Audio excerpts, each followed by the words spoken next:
Hello everyone, this is Anshuman and with me I have my colleague Siddharth.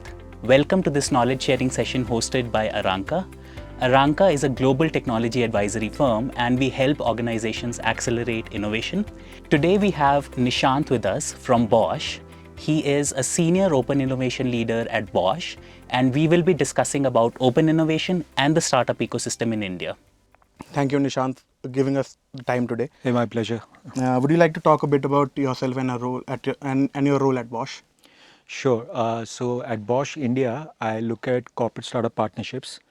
So basically, in essence, I lead open innovation for Bosch in India, wherein we work with business units to understand what the problem statements are, what are the areas where we want to get into, and we look at not just startups, but also universities, VCs, incubators, accelerators, and a lot of other venues to explore opportunities of innovation outside of Bosch. Right. So let's start from the top. Like, what exactly is open innovation and why is it important for today's era? So, if you look at how an organization or a corporate innovates, right, there are two ways they can innovate. One is they can look inside, leverage their employees, their resources, their think tanks within the organization, and help them innovate through various mechanisms like hackathons or specific initiatives where you give them broad themes and they'll come up with innovation initiatives. So this is within the organization, right? There's another mechanism which is known as open innovation, wherein what you do is you interact with startups, you interact with universities, you leverage crowdsource innovation platforms, and that's where you look at ideas and innovation opportunities outside of the organization. You look at next generation ideas, technologies, expertise, which might not exist within the organization. Now, why an organization needs to leverage open innovation in this day and age? So, technology is advancing at a breakneck speed, right? And if you don't partner with startup, if you don't partner with other agile entities, right, like universities where a lot of innovation work and research work is happening, you can get left behind on the innovation curve, right? You face the risk of getting left behind because so to answer your question why open innovation is important for an organization, there are three main reasons. One is speed and agility. Okay. Often when you want to build a new capability or a new offering within the organization, it will take a lot of time, right? While a startup will be much faster and agile to do it. So that's one thing. The pace of innovation is faster. Pace of open innovation is faster. Second is it gives you a lot of agility, right? You can pivot quickly with the startup. If it doesn't work out with one startup, you can always experiment with other startup. Third is the cost of innovation. If you build new products, new offerings within the organization, I'm talking about product innovation, of course, then there is process innovation. If you build it within the organization, it's always costly, right? And there's a risk, there's a certain level of risk associated with it. When you work with external entities, you are reducing the cost of innovation and you're also spreading the risk across multiple stakeholders. So Right. those are the main reasons why I feel open innovation is important. Right. And how do you feel is it across corporates in India currently? What is the stage? Is it nascent? Is it like everybody is doing it? Not everybody is doing it. We definitely have a lot of runway ahead.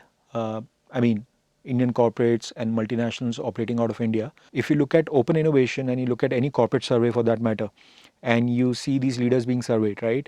At least 80% of them will say that they realize that open innovation is a definite competitive advantage for the organization. But 50% of them are saying that they are planning, they're already launching open innovation initiatives, already in the middle of open innovation initiatives, or are going to launch one in next 6 to 10 months.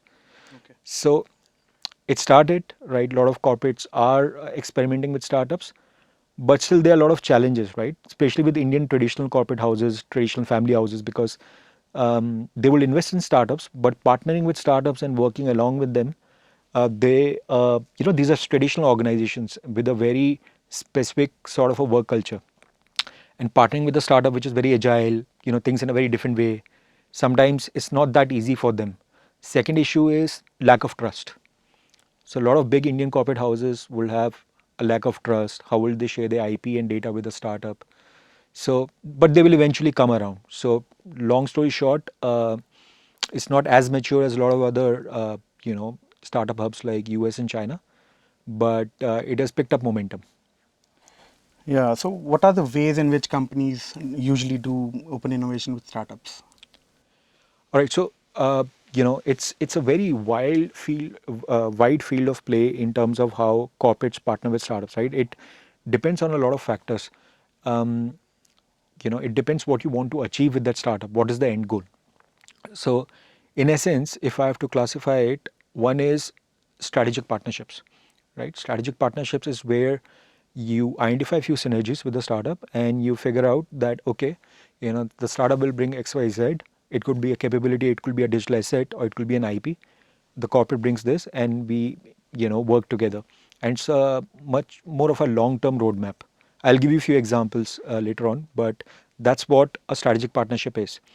The second way a corporate works with startup is a typical corporate venture capital kind of an approach, wherein they will invest money in startup. They might look for financial returns. I mean, a VC kind of an approach where you don't care whether there's synergy or not. If you are going to get a good ROI, you'll probably go for it. But it's always a combination of strategic synergy with that startup. So, for example, I'm in automotive sector, right? I will prefer startups which are getting into, let's say, advanced battery technology or electric vehicle charging, something of that sort, right? There's a natural synergy, and so yeah, one is corporate venture capital, which could be a combination of strategic investments or financial investments, and second is strategic partnership, which could again take in different forms. Um, I can elaborate on that if you want, or yeah. So, can you elaborate a bit more on the strategic part? Like, So strategic partnerships are something like, let's say you have a core set of product offerings, right? And then you have adjacencies. Now, within that core or adjacency, you want to, one of the scenario is where you want to extend your product or your solution or your offering, right? Let's say you have built a website where somebody can come and experience your cars. Let's say you're Maruti, let's say you're Toyota. Now I can come to your website rather than going to a service center and see what all models are there. Now, one of these OEMs has partnered with a startup, a virtual reality startup. right. Now, what will happen is, I will sit at home, wear that VR headset, and I can experience that car sitting at home, right? Right. So, and this could be a long-term strategic partnership. So, this is one sort of partnership where you co-create, where the startup brings their IP, their technology, or some of their products, right, which fits into our products or offerings. Right. That is one sort of an approach. Second is go-to-market approach. Go-to-market is basically, it can again happen in different forms, right? Go-to-market could be something like the startup has a very strong presence in a particular sector, let's say mining or oil and gas, and a big corporate wants to enter that sector and a new geography as well. Now, in that case, it can leverage that startup's presence in the market, right? Or sometimes what it'll do is it'll take up startup's product and just white label it and go to market with it. Lot of big corporates do that. Right. So those are the examples of strategic partnership. It can be co-create or go to market, or it could be just a project-based engagement. One big IT major does that, right? What it does is it has 100 startups already empaneled. A customer inquiry comes, and out of that, 80% they can fulfill from their own digital assets and capabilities. 20% they don't have. They will have a turnaround time of 1 week to quickly look through those startups, bringing the right startup, and integrate their offerings and go to customer. So Right. that's another way. Right. And I mean, I'm guessing that the world of startup moves at a very fast pace, Yeah. and so every day there are new startups coming up Yes. in different parts of the world, and everybody is working on the next big trend. Mhm. So, for an open innovation executive like yourself, how do you go about searching for startups and finding startups? Yeah. So basically, it's usually a very structured process. Um, See, first of all, you have to know what you're looking for, right? And that's where majority of the corporates falter. Because you will know, okay, I need to look at generative AI and I want to look at generative AI chatbots. But for what, right? Do you want to integrate them? Do you want to just invest in them? Is it going to be for a specific domain? If you partner with them, what is going to be the engagement model? What sort of solution features are you looking at? Sometimes we get specific requirements from a business unit that, I don't want a startup which is based out of China, or I want a startup which is in early stage so that we can co-create. So the first thing you need to do is sit with the stakeholders, business stakeholders, and understand from them what do they need. What do they need in what sort of startup do they need? Early stage, seed stage, mature stage, which is the geography that startup should belong to, what are the solution features, right? And is it a validated product or not? So, we document all of that. Next thing that we do is now we know what we want, right? And that's where we reach out to our ecosystem partners. So these could be VCs, incubators, accelerators, universities like IIT Madras, Indian Institute of Science, who have their own incubation arm, right? And sometimes they are incubating future unicorns, right? A lot of good startups have come out of these universities. You can also leverage open innovation, platforms where you can just put an idea and startups can, nominate themselves. And also we have our in-house startup intelligence team, right? We have access to PitchBook and all of those databases, and we can do the research ourselves. So that's how we go about discovering startups. So this is just the discovery part, right? Let's say we discover 10 startups that meets our criteria. Then comes the next stage, which is the curation. But I suppose your question was more about Finding discovering, right? startups, right, right. So there's no dearth of venues. There's so many players who will give you access to startups, who will discover startups for you. But I think that's the easy part. Difficult part is what comes before it, which is defining what you want, and what comes after, right? After you've identified the startup, then how do you onboard them? How do you derive value with that startup? Can you maybe talk a little bit about the initial engagement process? Sure. Once you find the right startup which you think is the right fit, then what does the initial engagement look like in the first couple of months? So I'll take a step back. Let's say I have a problem statement or a topic, right? Let's say there's a business unit within the organization which says that, hey, I'm looking for startups which can help me remotely monitor vehicle health, right? And we sit with them, do a couple of workshops, understand what exactly do they need. Is it for two-wheeler? Is it for four-wheeler? What sort of technology readiness level are they looking at, etc., etc. Now we get 20 startups through whichever channel, right? Next thing that you do is those 20 or 5 or 10 startups that you have already qualified based on various criteria, you invite them for a demo with the technical team, with the business team, like half an hour, 45 minutes pitch session and Q&A session. Out of those 10, finally the next filtered set of startups will be 2 or 3.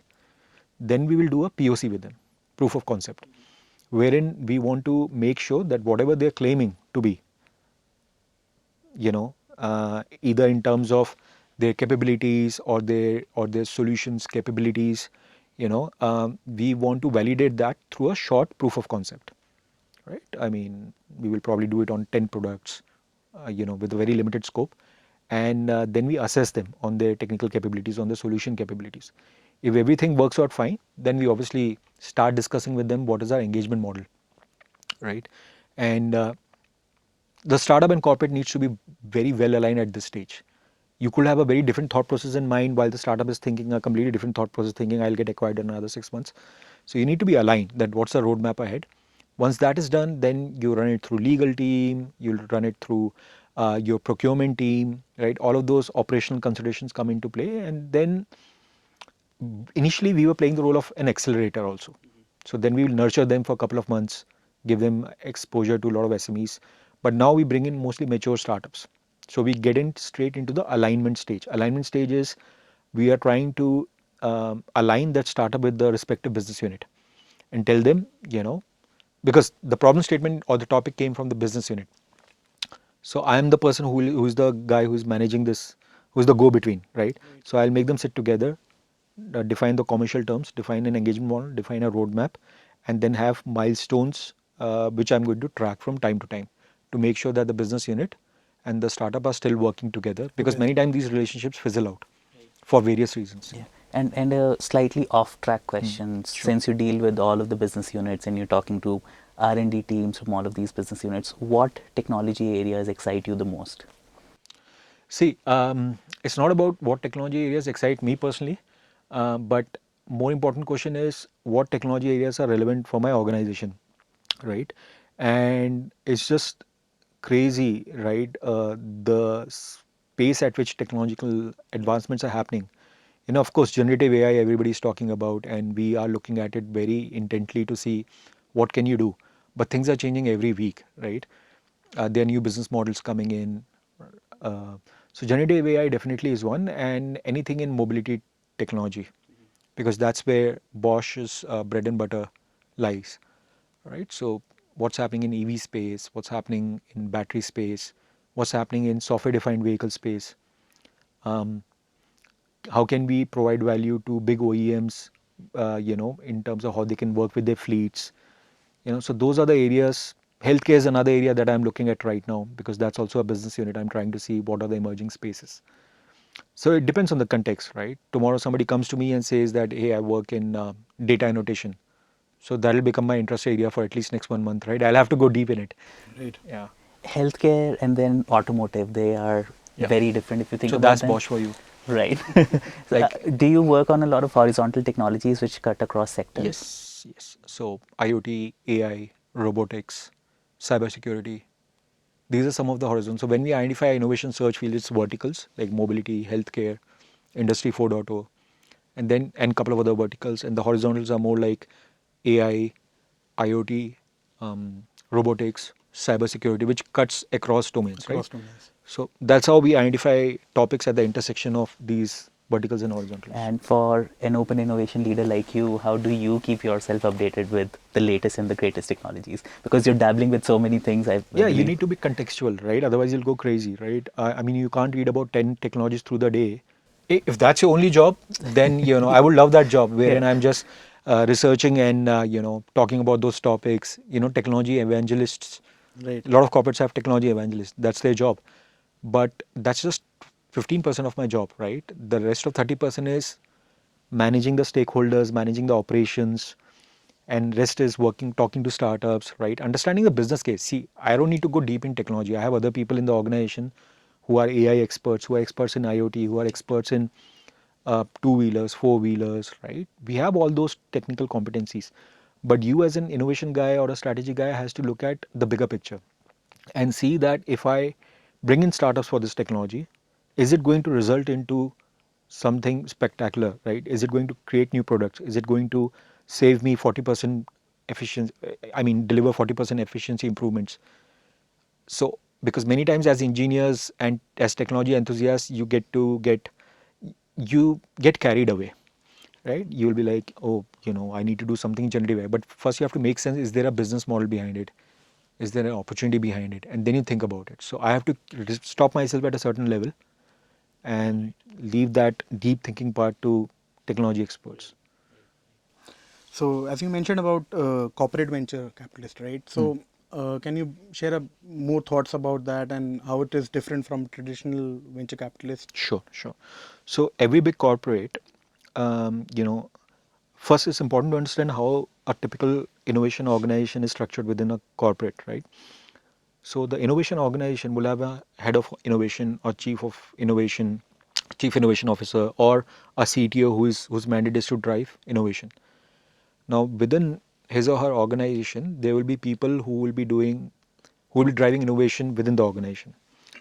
They'll be driving innovation culture, etc., and they'll be trying to motivate employees, enabling them to innovate, come up with new ideas. Then next is open innovation, who or somebody who looks at corporate startup partnerships. That person's responsibility is to interface with startups, universities, to basically leverage their expertise and innovate. Third is mergers and acquisition teams. Sometimes that team is also called corporate venture capital team or corporate development team. Right. Their mandate is twofold. One is they have to look at startups where they see very strong strategic synergies, right? And they feel they need to make a minority or a majority investment in that startup because they think there's a lot of scope there, right?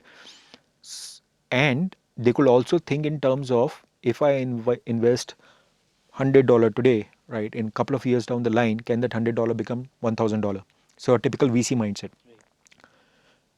So sometimes they will go with a very financial bent, which is also fine. They could invest in startups, for example, let's say a technology company or an automotive technology company, or a retail company can invest in educational technology company. No synergy there, but you think you can multiply your money, right? So that's one thing. Second is strategic synergies. Sometimes there's an overlap between these two, sometimes there is not. Now, I think your second question was how is CVC different from A traditional venture capitalist. Okay. Yeah. So, see, traditional venture capitalists, again, like I mentioned, they are in it to quickly multiply their money, right? And their time frame will be 8 to 10 years.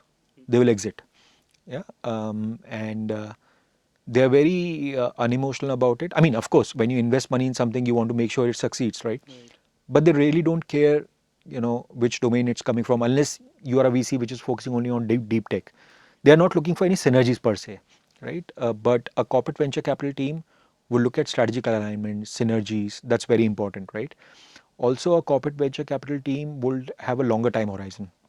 It will usually not look to exit in 8 to 10 years.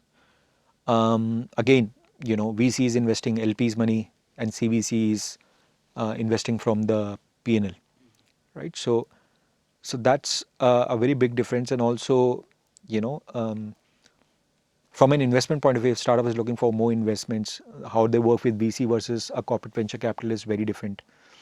And corporate venture capital team will basically look for synergies which will, enhance the overall business, either in short term or long term.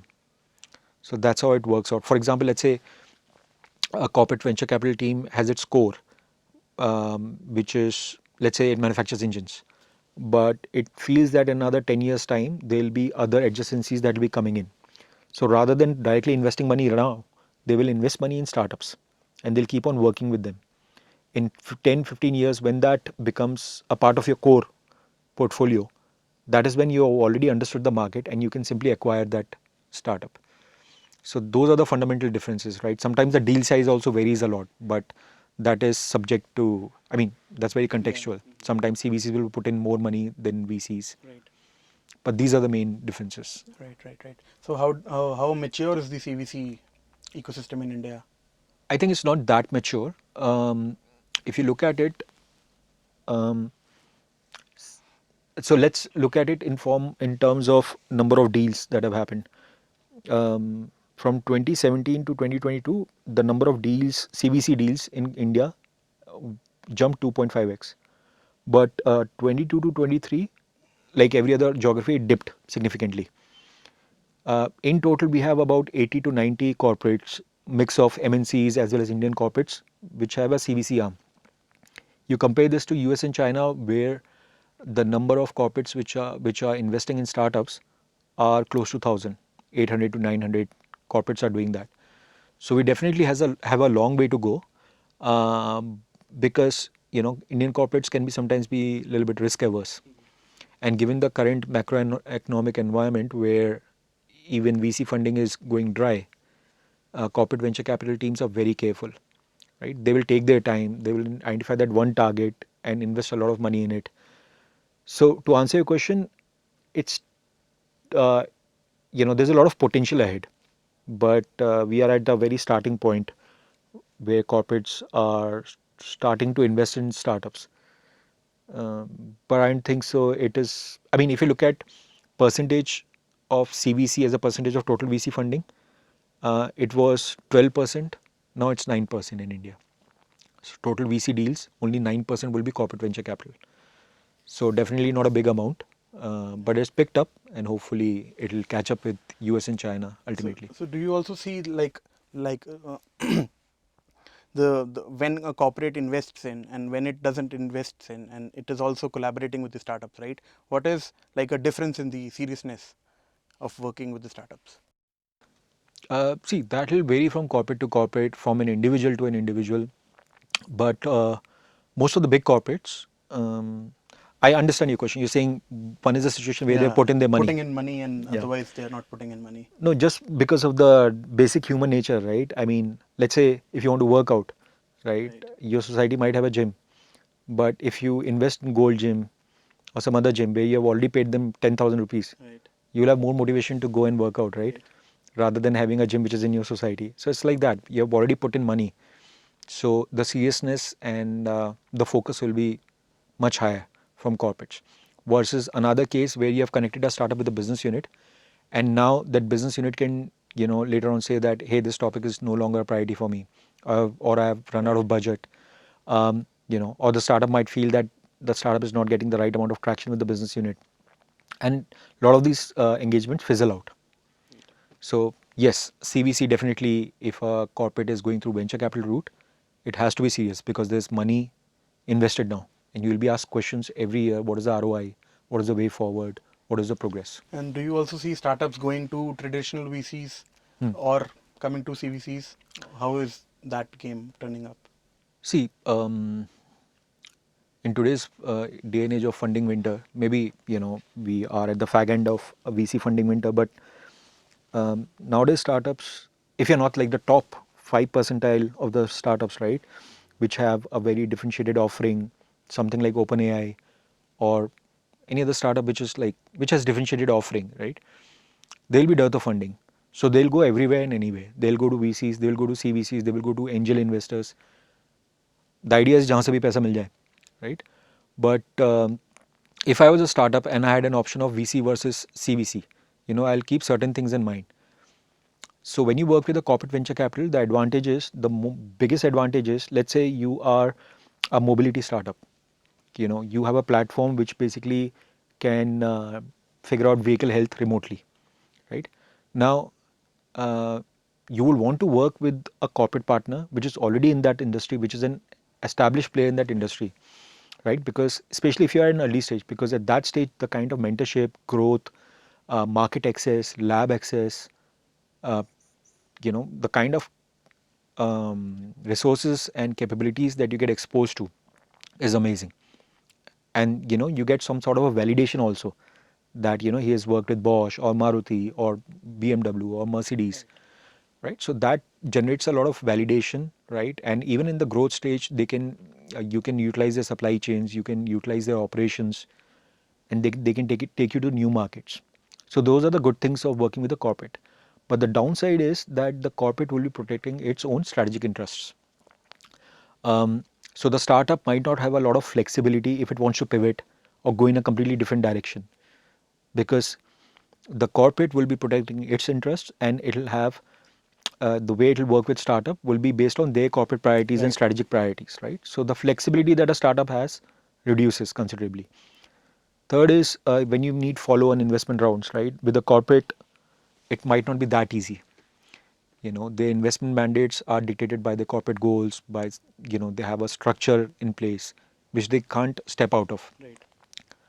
With the VC, startups have that flexibility, right? They can, so there it's all about money, right? And the exit is also easier with the VC. With the corporate venture capital, you will feel that either they acquire us or they sell the stake, which will happen after a very long time. With VCs, It can happen. yeah, and with VCs, you have a lot of independence that you can enjoy. But then you're just getting funding. You are probably not getting that industry expertise that you need at the beginning of in your growth stage or early stage, which can catapult you, forward. Right. And I mean, from the point of view of a startup, when is the right time for a startup to go out and look for a corporate partnership? Yeah, just like I was saying right now, that let's say you are an early stage startup. See, all of this depends, all of these are very contextual answers, right? It depends on what is the end goal of that partnership. It depends which stage the startup is in. It depends which industry the startup belongs to. So let's say you are an early stage startup with very disruptive solution offerings, disruptive technology. I think at that early stage, you should partner with a corporate which is probably in the same industry, but is forward thinking. It wants to invest in startups. Someone like Google, for example, right? It invested in Dunzo, it invested in a lot of other startups which were not even in their core areas, right? I remember a couple of years back, they were working with a startup which gives you a climate air pollution mapping. So in your map, you will know if it's red, then probably HSR layout, the pollution index is really bad right now. But probably airport area or Yelahanka will be orange. So, Google thought maybe in future I can superimpose this on my Google map. I don't know whether that relationship worked out or not, but in early stage, partner with forward-looking corporates, probably in the same industry. Uh, when you are at that growth stage, that time working with a corporate helps because it can help you accelerate your growth by giving you access to the supply chain, to their operations, to their markets, etc. In mature stage, you have to understand that CVCs can be a good exit route because they can acquire you. if that's what your end goal is. But if you don't want that, probably exit options with the corporate will be minimal. So I think early stage to seed stage to early growth stage will be a good stage to partner with corporates. But again, it depends on a lot of other factors, right? So And so we talked about the point of view of a startup. Now let's talk about the point of view of the open innovation team. So what are the top few things that open innovation looks for when they are evaluating startups? again, I'll sound repetitive, but depends on a lot of things. But there are certain parameters that we look at, right? First of all, if you're looking at an early stage startup, we wouldn't worry too much about the financial metrics. But if there's a startup which has been around for a couple of years, that's where we look at financial metrics. What is the burn rate? What is the growth rate? Profitability, number of people in the organization, what sort of markets have they entered, what sort of customers do they already have, what sort of investors. One of the key indicator of assessing a startup is that it has already has a lot of big investors invested in it, either angel investors or VCs, right?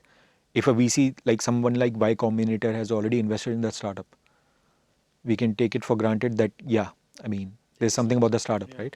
Um, but then we look at other softer aspects as well. There should be synergies with the startup. The culture should kind of, that's why the first thing we ask startups is, what do you want from us? What are your expectations?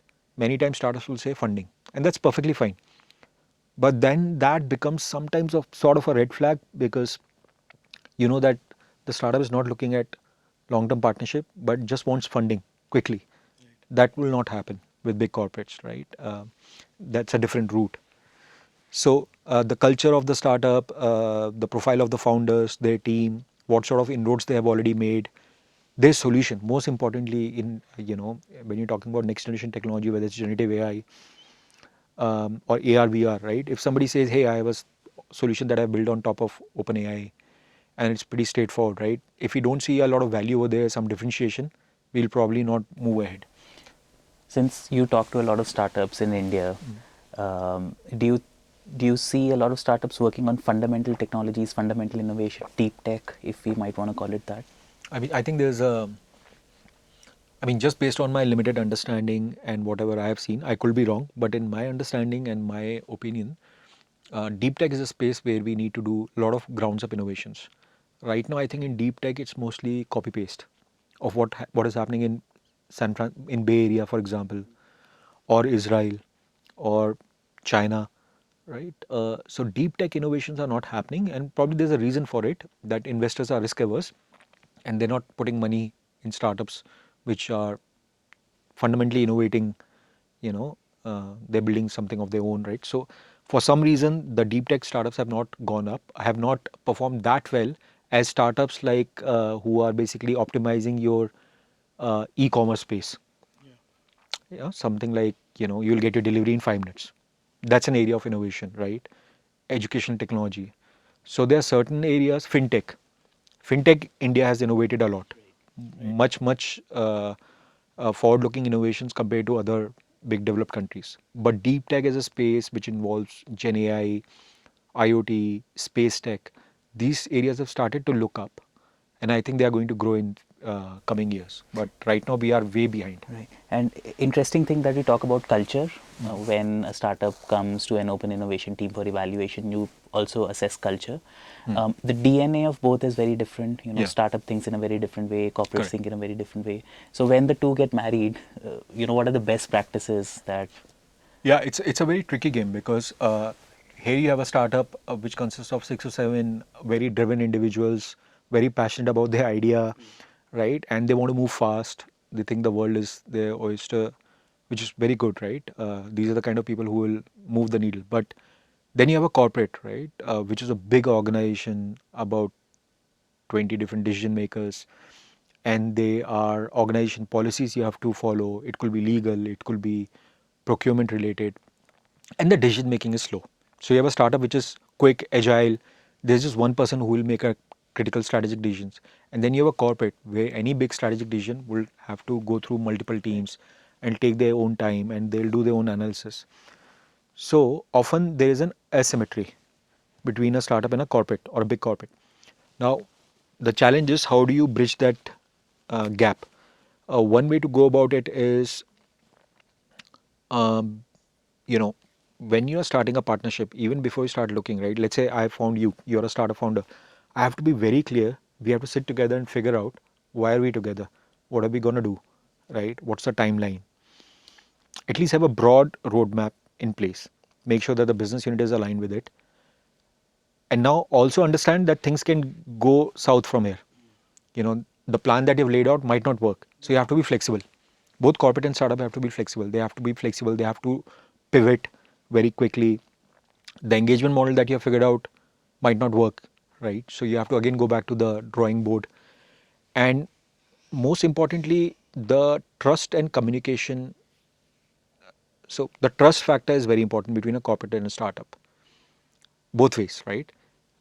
If the startup is trying to bypass the corporate and trying to act smart, that's a breach of trust. Similarly, corporate, if it's trying to, take advantage of startup, that is also another area where there's a breach of trust. And that's why you need to have a transparent communication, continuous communication. Whatever challenges, just let them know that this is the challenge, but we will overcome it together. And then most importantly, what I've seen is if I'm talking to, let's say, healthcare business unit, or I'm talking to Industry 4.0 team, and I'm discovering startup from them, I'll try and find one person over there, not very senior, somewhere in the mid level, who will become a steward of that relationship of corporate and startup. So if I have to check what's happening, I'll just check up with him or her, and that person should be driving that. So you need that one person who is the steward. And yeah, those are the best practices, but also things might not work out. So the startup has to be flexible. The startup has to understand that how it all works out, which they eventually do. Corporates should also not look at startups as a typical vendor. Sometimes they do that, because anyways, any startup, IT startup has to be onboarded as a vendor first through procurement team. So sometimes business teams will not look at a long-term roadmap or strategic vision, that they might be lacking the strategic vision, what they can achieve together. So in that case, they'll treat them like a vendor. And a startup will never like to be treated like, of course, they'll be happy to get more business, but that strategic intent is missing thereafter. Yeah. So any advice for startups that you would like to give in terms of how they should look at a corporate partner? So I think the most important thing is, first advice I like to give to startups is that corporate partnership and corporate funding is not the only option you have. First, you sit down among your core team and figure out whether you want to work with a corporate. If you just want funding, then probably corporate venture capital is not the best option, right? Because you will lose a lot of independence, and your strategic directions will have to be validated by the corporate, right? But if you want to work with a corporate which can give you a lot of industry exposure, that's where you work with corporate. So that's advice number one. Advice number two is be flexible. Like I mentioned before, be flexible and be ready to pivot, right? Um, be patient, because corporates will be slow. Their decision making will be slow. Um, so you have to be flexible, right? Um, Also, when you start talking to corporate, right, build relationships within the corporate. Talk to as many different business teams, as many different. So maybe you're talking to, let's say, one business team or one business area. Let's say you're talking to. So I'll give you an example. Last year, there was a startup that came in, and it was an IoT startup, real-time location services, so people and asset tracking. So I brought them in, and it was an uphill track because I was trying to convince within the organization that this is a solution we don't have. Why don't we take the solution to market? It's a typical go-to-market kind of an approach. And for some reason, didn't work out with one business area. So I will invite him to campus, and I will make him meet 10 other business leaders, right? And eventually, the first business team with which they were supposed to work, nothing came out of it, but they found a lot of projects, customer projects with another business team. So network within the organization, because the kind of expertise, kind of mentors that you will find within that organization will be huge. And also, define everything as granularly as you can at the beginning of the relationship. Yep, those are the main things. I think look for synergies. Don't just go for the first corporate that offers you money.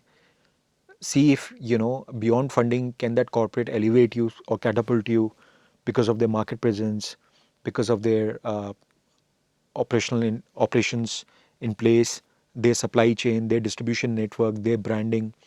So look at the bigger picture. Don't just go to, if you're going to corporates just for funding, then probably that's a mistake. Yeah, and just a question that we just discussed. You said that deep tech is coming more from the Bay and the Bay Area and China, right? But then it is not coming from India. And you also mentioned that VCs are not putting in money. I mean, they are a bit more risk averse Yeah. because, I'm talking about Indian investors that might not, I mean, VCs are still putting in money, Right. but angel investors, corporates, they'll be very careful about it. And what can be the reason for that? Generally, that's just the thing, no? I mean, that's like the culture element of it. Yeah. You're generally risk averse. Probably there were not many incentives for startups to innovate, but now government of India has given a lot of incentives to innovate in areas like semiconductor, generative AI, and all of those spaces, right?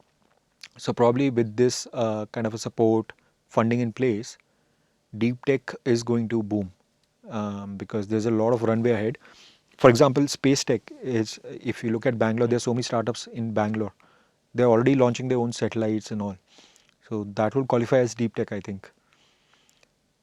So, and Bay Area has had a long, Bay Area, China, Germany to a certain extent, Israel, they have been doing deep tech innovations for a very long time. And we have traditionally been copying them.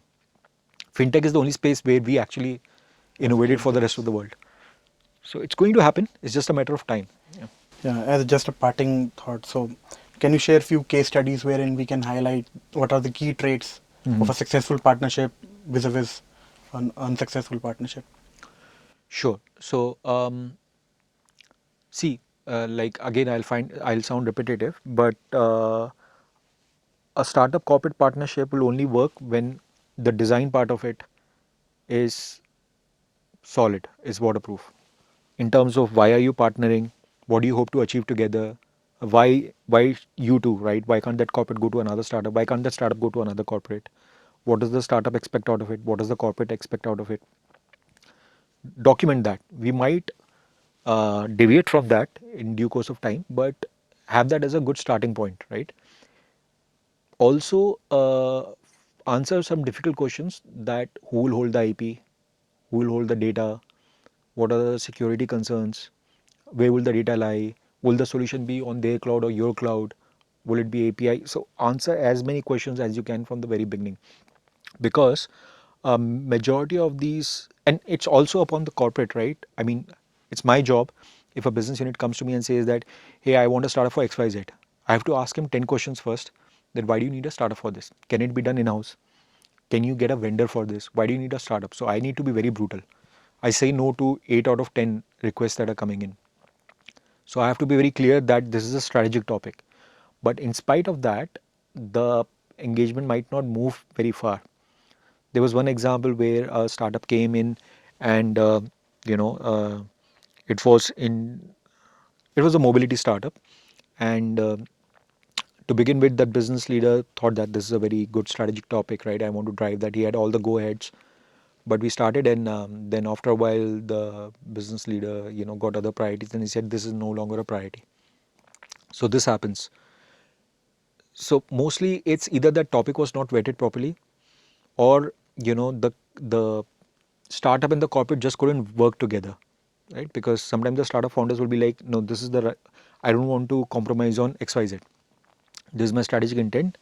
This is what I want to do. This is what I don't want to do. Sometimes there is a fallout because of that. Other times there could be IP related issues, right? There could be a lack of trust. The business model or the engagement model was not thought through properly. Other times, startups might not be happy because the corporate is treating them like a vendor rather than a partner. So these are some of the things which can derail a partnership. Um, and sometimes it's not nobody's fault, right? It's just the circumstances which could derail a corporate startup partnership. Right, right. So yeah, Excellent. I think thank excellent. you so much, Nishant, for your time My today. pleasure, It was my a pleasure. pleasure talking to you. A lot of knowledge shared on this episode. Yeah. And I'm sure the startup community is going to benefit a lot from it. Let's hope so. Yeah. Thank you so much for your Thank you. time. Hey, thanks, my pleasure. Hope you found the session insightful. Stay tuned for more such episodes with Aranca.